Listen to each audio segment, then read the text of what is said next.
Olá, assombrados! Eu sou a Ana Paula e vou contar um relato para vocês. A árvore pegando fogo.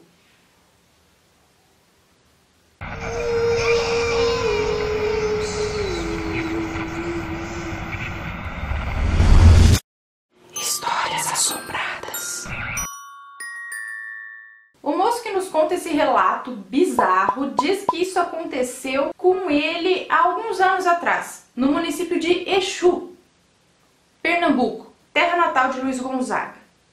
Bem, ele é nascido em São José dos Campos, São Paulo, mas a família dele é toda nordestina, mais precisamente de Pernambuco. E ele morou lá por 3 anos, de 98 a 2001. Mas mesmo quando ele não morava lá, todo final de ano, nas férias da escola, ele ia ficar lá na casa da avó dele. E ele cresceu ouvindo histórias da avó, do tio, da tia, de todo mundo, de coisas estranhas que aconteciam por aquelas regiões. Coisas bizarras, coisas que ele nunca presenciou, que ele só ouvia falar, até acontecer com ele.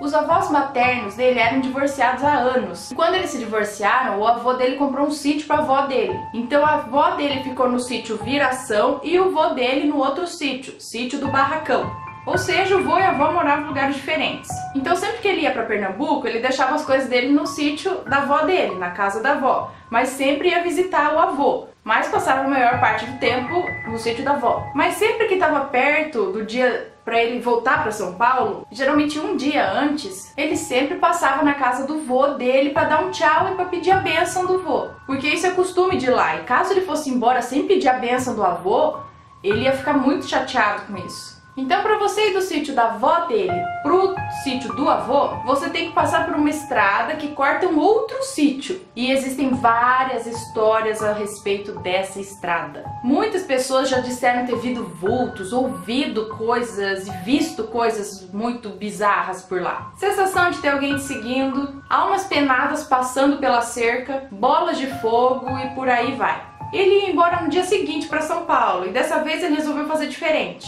Decidiu ir para o sítio do avô dele a cavalo, porque diz que ele ama fazer isso também. Mas ele não estava conseguindo pegar o cavalo estava muito arisco e ele tinha que resolver logo aquilo, porque já estava entardecendo. E ele não queria de forma alguma pegar aquela estrada durante a noite, porque é durante a noite que costumam acontecer aquelas coisas estranhas nessa estrada. No fim ele não conseguiu pegar o cavalo, mas ele tinha que ir a qualquer custo no sítio do avô dele. O avô dele não ia gostar nem um pouco que ele fosse embora sem se despedir. Foi então que ele chamou o primo dele, o Toninho, pra ir junto com ele, e o Toninho ofereceu uma carona de moto. Daí ele falou pro Toninho: tudo bem, vamos de moto, mas vamos logo, porque já são quase 4 horas da tarde e eu não quero voltar naquela estrada de noite. Foram então direto pro sítio do avô dele. Chegando lá, ele conversou um pouco, mas não demorou muito. Se despediu e já logo montaram na moto pra voltar embora, né, antes que anoiteça. Quando eles estavam voltando, já era por volta das 5 da tarde, eles passaram na frente de um bar. E o primo dele decidiu parar só um pouquinho, só para ele jogar uma partida ali de bilhar e tomar um refrigerante. Só que na roça, antes das 6 da tarde já começa a escurecer. Então ele falou pro primo dele que ia jogar só uma partida de bilhar e já iam embora. E ele concordou de boa. Jogaram lá uma partidinha de bilhar, tomaram refrigerante, pagaram a conta e quando eles estavam de saída do bar, assim, de última hora, chegou um outro tio deles e disse: ei, Toninho, ó, antes de vocês irem, preciso que você me leve num lugar ali. Vou chamar os homens ali pra trabalhar na roça comigo amanhã cedo. A gente volta rapidinho. Já era umas 5h30 e o sol já tava se pondo. Então ele e o primo se olharam com aquela cara de: é hoje que a gente não escapa daquela estrada à noite. Então o primo dele foi lá deixar o tio lá não sei aonde e ele ficou no bar ali sozinho esperando o primo dele voltar, com o coração na mão, né? Deu 6 horas da tarde, deu 6h30 da tarde, 7 horas da noite, quando às 7h40 da noite o primo dele apareceu ali. Ele nem precisa dizer o quão breu aquele lugar ali já tava, no escuro só. E nem precisa dizer também o quanto de certeza ele tinha, assim, das chances serem altas dele estar aqui hoje contando um relato. Pois bem, ele subiu na garupa da moto e já foi falando: Toninho, vamos nos preparando porque já anoiteceu. E o Toninho respondeu: a gente vai passar por essa estrada bem rápido. É só não ficar com isso na cabeça que a gente não vai ver nada. E partiram. E ele diz que com o olhar fixo assim pra frente, esperando passar por aquela estrada o mais rápido possível. Eis que eles chegaram no ponto da estrada onde especificamente acontecem as coisas estranhas. E eles estavam bem apreensivos, porque além das histórias de coisas que aconteciam ali naquela estrada, tinha ali, na beirada da estradinha ali, cruzes de pessoas que já morreram ali, na beira da estrada, para deixar a jornada deles mais assustadora ainda.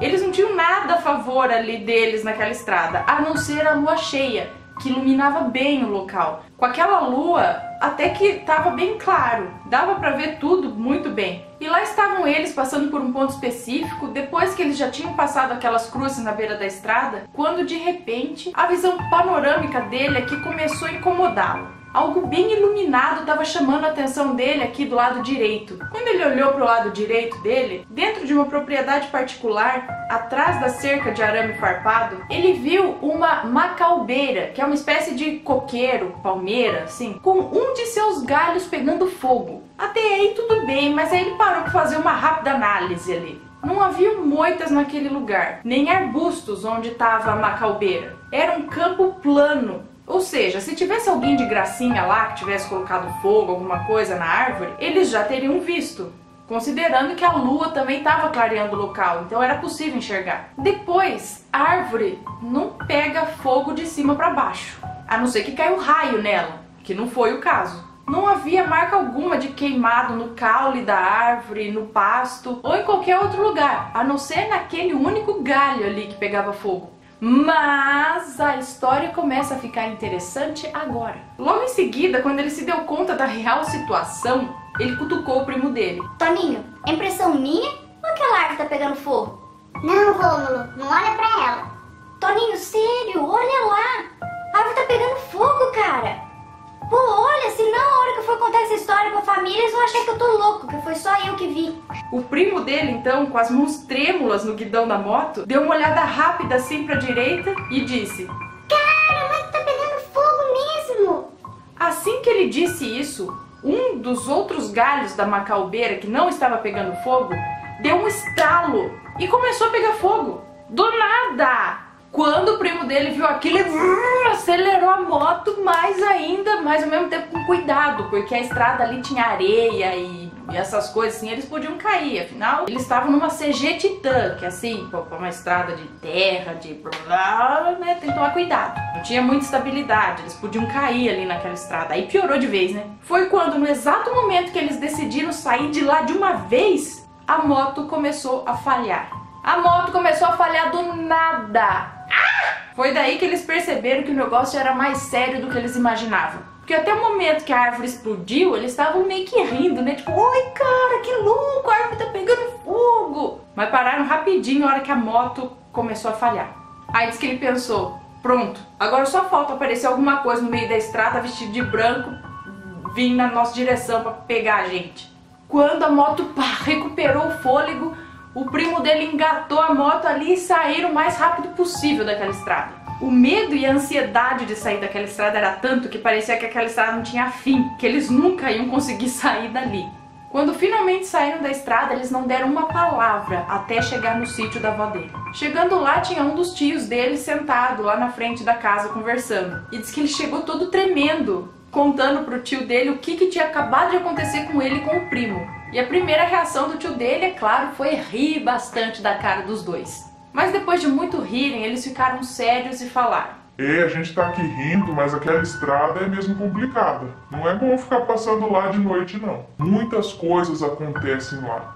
E é isso, diz que toda vez que ele conta essa história pra alguém, ele sempre diz: ele não se acha no direito de dizer que aquilo que aconteceu foi sobrenatural ou não. Mas se vocês perguntarem pra ele o que foi aquilo, ele nunca vai saber explicar ao certo. Alguém mais aí conhece essa região, conhece essa estrada? Entre esses dois sítios, sítio de Baixo e sítio do Barracão, uma coisa assim, no município de Exu, Pernambuco. É isso? E se você gostou desse relato, deixa o seu joinha, se inscreve no canal, segue a gente nas redes sociais e compartilhe esse vídeo com seus amigos. Um beijo pra vocês e até o próximo relato. Tchau!